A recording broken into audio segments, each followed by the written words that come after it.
Hi అండి. అందరికీ నమస్కారం. అందరూ ఎలా ఉన్నారు?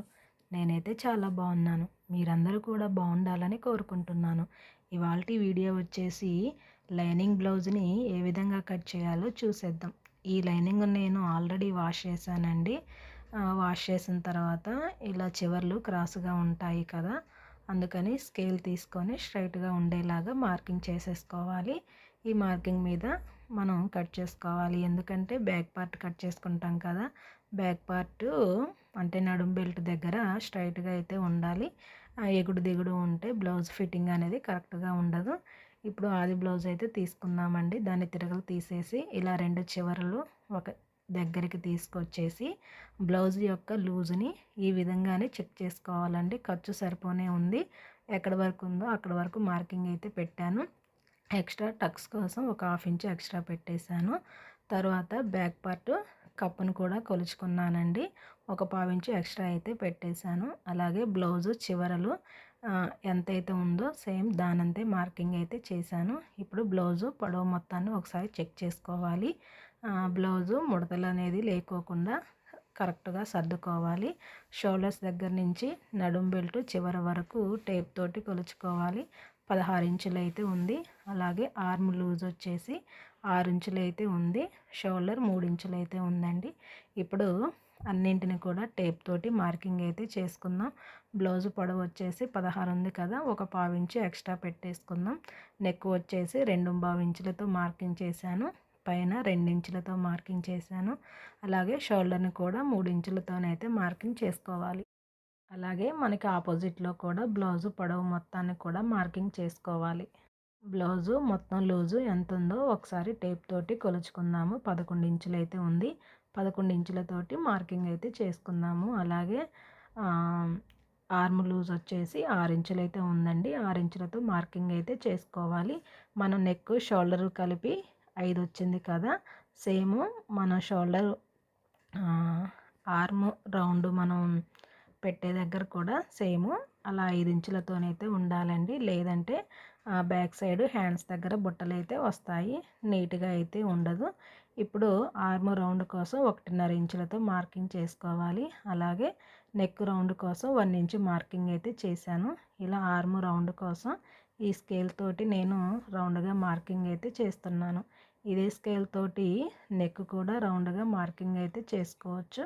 కానీ దాన్ని కరెక్ట్‌గా అడ్జస్ట్ అయితే చేసుకోవాలి. ఇక మొత్తం కూడా కట్ చేసుకుందాము. నెక్ కట్ చేసుకునేటప్పుడు మనం ఇలా నెక్కుని సేమ్ 2 ఇంచుల మార్కింగ్‌తో పెట్టినంత కట్ చేయం కదా! ఒక పావించు లోపలికని షోల్డర్స్ దగ్గరికి వచ్చేసరికి ఒక పావించు ఎక్స్ట్రా అనేది ఉండాలండి. లేకపోతే షోల్డర్స్ అనేవి జారిపోతుంటాయి. తర్వాత ఈ క్లాత్‌లో లెఫ్ట్ సైడ్ మనం హ్యాండ్స్‌ని అయితే కట్ చేసుకుందాము. హ్యాండ్స్ కోసం క్లాత్‌ని 4 మడతలుగా అయితే వేసుకోవాలి. చాలా నీట్‌గా అయితే సర్దుకోవాలి. ఇలా సర్దేసుకున్న తర్వాత చివర్లో ఏమైనా క్రాస్ ఉంటే ఇలా కట్ చేసుకోవాలి. ఒక పావించు ఎక్స్ట్రాతోనైతే కట్ చేశాను. ఆది బ్లౌజ్ తీసుకొని ఒకసారి హ్యాండ్స్ అయితే చూసుకుందాము. నేను ఈ బ్లౌజ్‌కి హ్యాండ్స్‌కి హెమ్మింగ్ చేయను కాబట్టి ఒక పావించు మాత్రమే ఎక్స్ట్రా అయితే పెట్టేస్తున్నాను. ఇక్కడ ఖర్చుతో కలిపేసి మనం మార్కింగ్ అయితే చేసుకోవాలి. అలాగే ఇటు చివర కూడా ఖర్చును కిందికనేసి మార్కింగ్ అయితే చేసుకోవాలి. హ్యాండ్స్ చివర్లు కొంచెం క్రాస్‌గా ఉన్నాయండి. ఇలా స్కేల్ తీసుకొని స్ట్రెయిట్‌గా మార్కింగ్ చేసేసుకుందాము. తర్వాత టేప్ తీసుకొని హ్యాండ్స్ మొత్తం పొడవు ఎంత ఉందో చెక్ చేసుకుందాము. 9.5 ఇంచులైతే ఉంది. అలాగే మన ఎదురుగా కూడా 9.5 ఇంచులతో మార్కింగ్ చేసుకోవాలి. డౌన్ వచ్చేసి 3 ఇంచులతోనైతే మార్కింగ్ అనేది చేసుకోవాలి. ఇక్కడ హ్యాండ్స్ రౌండ్ కోసం 2 ఇంచులతో మార్కింగ్ చేయాలి. ఇలా మార్కింగ్ చేసిన దగ్గర నుంచి ఇక్కడ మనం మార్కింగ్ పెట్టిన వరకు ఇలా హ్యాండ్ షేప్ వచ్చేలాగా రౌండ్‌గా అయితే మార్కింగ్ చేసుకొని కట్ చేసుకోవాలి. ఇలా సెంటర్‌లో ఒక టక్స్ ఇచ్చేసి ఫ్రంట్ పార్ట్‌కి లోచంక కోసం ఇలా ఒక half inch extra half inch అనేది కట్ చేసుకోవాలి. చిన్న టక్స్ అయితే ఇచ్చుకోవాలి. ఇక్కడ జాయింట్ ఉంది కదా! వాటినైతే నేను కట్ చేశాను. ఉల్టా పల్టా తెలియడం కోసం ఇలా మార్కింగ్ కూడా చేశాను. ఇప్పుడు హ్యాండ్స్‌ని పక్కన పెట్టేసి ఫ్రంట్ పార్ట్‌ని అయితే కట్ చేసుకుందాం. ఫ్రంట్ పార్ట్ కోసం మిగిలిన క్లాత్‌ని తీసేసుకొని ఈసారి ఓపెనింగ్స్ అనేవి మన వైపు ఉండాలి. ఇలా తీసుకొని క్లాత్‌ని సరిగ్గా అడ్జస్ట్ అయితే చేసుకోవాలి. ఇలా నీట్‌గా పెట్టేసిన తర్వాత బ్యాక్ పార్ట్‌ని ఈ క్లాత్ పైన పెట్టేసుకోవాలండి. క్రాస్ కట్ బ్లౌజ్ కదా! ఇలా క్రాస్‌గా అయితే పెట్టేసుకోవాలి. మనకి ఎప్పుడూ కూడా ఫ్రంట్ సైడు అంటే ఉక్సులు కాజాల పట్టి సైడు ఎప్పుడు కూడా మనకి జాయింట్స్ అనేది పడకూడదండి. చంక వైపు పడ్డా పర్లేదు కానీ ఉక్సులు కాజాల పట్టి వైపు ఎప్పుడు కూడా పడకూడదు. ఒకటికి 2 సార్లు చెక్ చేసుకోవాలండి.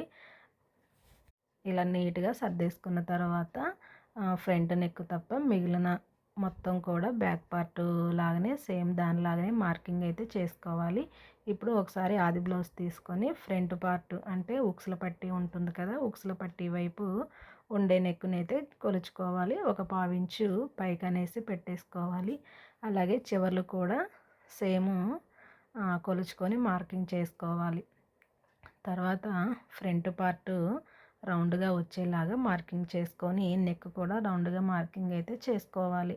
అలాగే చంక వైపు ఒక పావించు లోపలికని కట్ చేయాలండి. ఎందుకంటే మన హ్యాండ్స్కి కూడా లో చంక అనేది తీసాం కదా, అందుకని దీనికి కూడా ఒక పావించు ఎక్స్ట్రాని కట్ చేసుకొని మొత్తం కూడా ఫ్రంట్ పార్ట్ని అయితే కట్ చేసుకోవాలి. ఇలా కట్ చేసుకున్న తర్వాత ఉల్టా పల్టా తెలియడం కోసం మార్కింగ్ అయితే చేసేసుకుందాము. ఇప్పుడు ఒకసారి బ్లౌజ్ తీసుకొని ఉక్సుల పట్టీ వైపు ఇక్కడ మనం షోల్డర్స్ ఉన్నాయి కదా, అక్కడి నుంచి చివరి వరకు నెక్ అనేది సరిపోయిందా లేదా, ఉక్సుల పట్టీ పొడవు సరిపోయిందా లేదా అనేది ఒకసారి చెక్ చేసుకోవాలి. మొత్తం పొడవు కూడా సరిపోయింది. ఇక తర్వాత మనం బ్యాక్ పార్ట్ కట్ చేసాం కదండి, బ్యాక్ పార్ట్ కట్ చేసిన ఈ క్లాత్ని అయితే మనం కాజాల పట్టీకి వేసుకోవాల్సి ఉంటుంది. అలాగే ఈ చివర్ల అంచులు ఉంటాయి కదండి, ఈ క్లాత్ని కట్ చేసుకుందాం. మనకి నడుం బెల్ట్కి అలాగే ఉక్సుల పట్టీకి కూడా యూజ్ అవుతుంది కనుక కట్ చేసి పక్కనైతే పెట్టేసుకుందాం. ఇక తర్వాత ఈ మిగిలిన క్లాత్లో షేప్ బెల్ట్ని అయితే కట్ చేసుకుందామండి. మొత్తం మనకు 2 షేప్ బెల్టులు అవసరమవుతాయి కనుక 4 పీసులుగా అయితే అవుతున్నాయి. ఈ 4 పీసులను కూడా కట్ చేసుకుందాము. ఈ వీడియో మీకు నచ్చినట్లయితే ఒక చిన్న లైక్ చేయగలరు. మనకి హ్యాండ్స్కి జాయింట్స్ అనేవి పడుతున్నాయి కదా, హ్యాండ్స్ జాయింట్స్ కోసం ఈ 4 పీసులు అయితే సరిపోతాయి. ఈ వీడియో మీకు ఎలా అనిపించిందో కామెంట్ సెక్షన్లో కామెంట్ చేయండి.